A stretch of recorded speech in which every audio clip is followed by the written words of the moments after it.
what you're asking me about is the new way we're enforcing the policy in the townhouses in the backyards.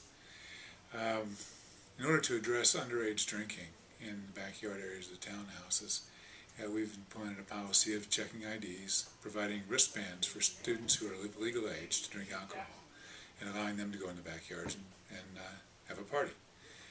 For those who are not of legal age, the first weekend we didn't even allow them back there.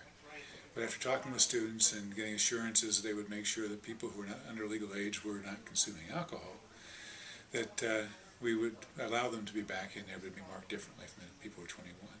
And anybody who was not a student, who was a guest of a student, had to be signed in by a resident of townhouses. We've been talking about different ways of approaching it for years.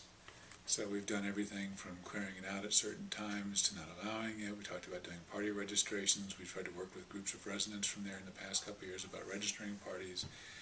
We've talked about getting the noise under control. We talked about garbage and cleanup and things like that. It's come to our attention that there were an awful lot of people under legal age that were drinking back there. And as an institution, we just can't have it. It's just we can't allow it. It's against the law.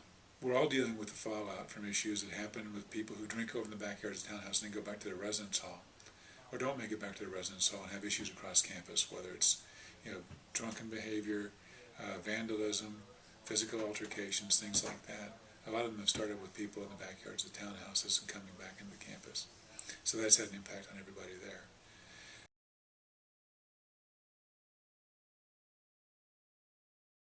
Hi, I'm Josh Poirier. I live in Townhouse 12. Personally, I think this townhouse rule, it kind of stinks, but I guess I'm for it a little bit. The wristbands, it keeps the underage drinkers from being really wasted and keeps us together.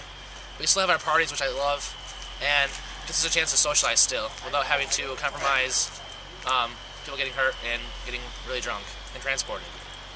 Hi, my name is Emily Walker and I'm a junior at Springfield College.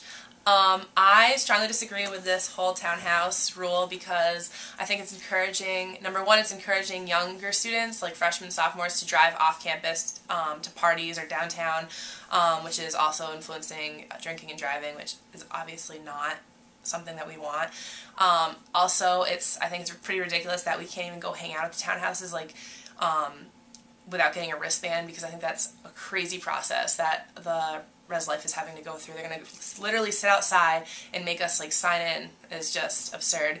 Also, people who live at the townhouses, some people aren't even 21 yet, which is insane that you can't even go in the backyard of your own house, and if you do, you have to be careful because you're going to be in the presence of alcohol, which is documented. So I'm John Rice. I'm head of resident assistant inside the Living Center. I've been an RA for the past 2.5 years now.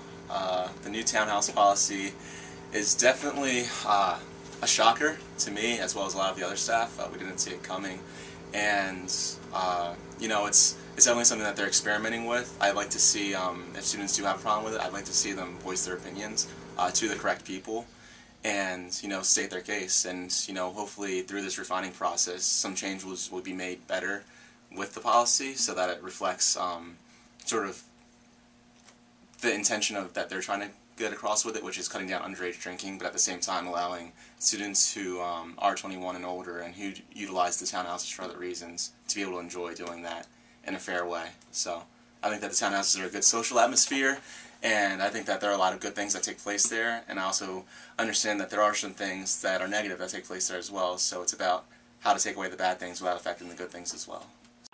If you would like to voice your opinion on the new townhouse policy or have any questions, comments, or concerns, you can contact Student Affairs or the Dean's Office. I'm Sam Reed, SCTV3.